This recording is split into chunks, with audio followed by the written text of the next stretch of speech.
Setelah kita memahami seperti apa gambaran kacamata syariat menanggapi pengertian perempuan-perempuan yang tidak perawan, maka kita juga perlu tahu lagi seperti apa perempuan-perempuan yang dianggap perawan menurut kacamata syariat.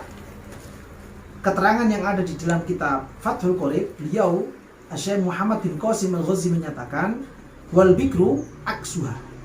Adapun orang perempuan yang bikir atau perempuan yang perawan bahasa lainnya adalah aksuha, kebalikan dari perempuan yang sayyib, kebalikan dari perempuan yang sudah tidak perawan, yang keterangannya sudah saya sampaikan pada video sebelumnya. Sehingga kita bisa mengambil pemahaman yang dimaksud dengan perawan menurut kacamata syariat adalah mereka orang perempuan-perempuan yang belum pernah disenggama, belum pernah terjadi hubungan badan kepada si perempuan tersebut, sekaligus juga selaput darahnya masih belum pecah, belum sobek. Ini merupakan bentuk pengertian bikrun, pengertian orang perempuan yang masih perawan secara real.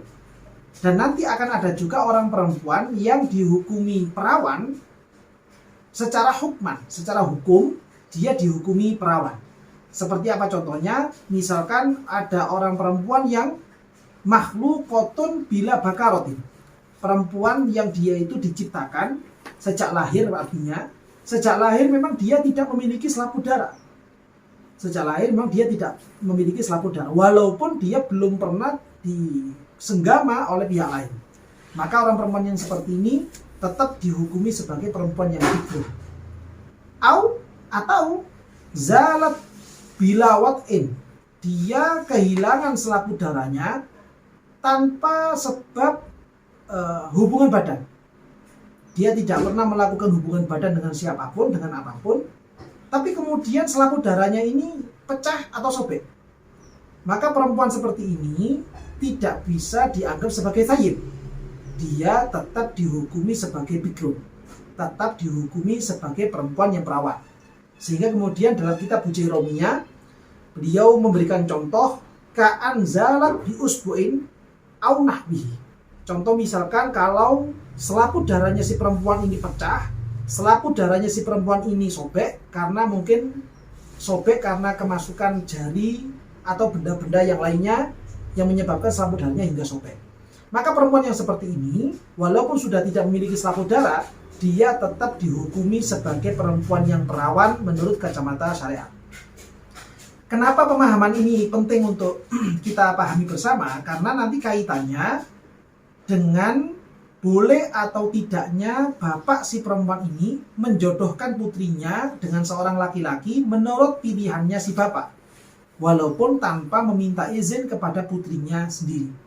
Ketika misalkan perempuannya itu bikrun, perempuannya ini perawan, maka nanti si bapak sebagai walinya, dia punya wewenang penuh akan menikahkan putrinya dengan siapa, walaupun tanpa meminta restu dulu dengan si putri. Tapi kalau kemudian perempuannya ini adalah perempuan yang sayyid, perempuan yang sudah tidak perawan, maka si bapak walaupun sebagai wali tidak boleh menjodohkan secara sepihak.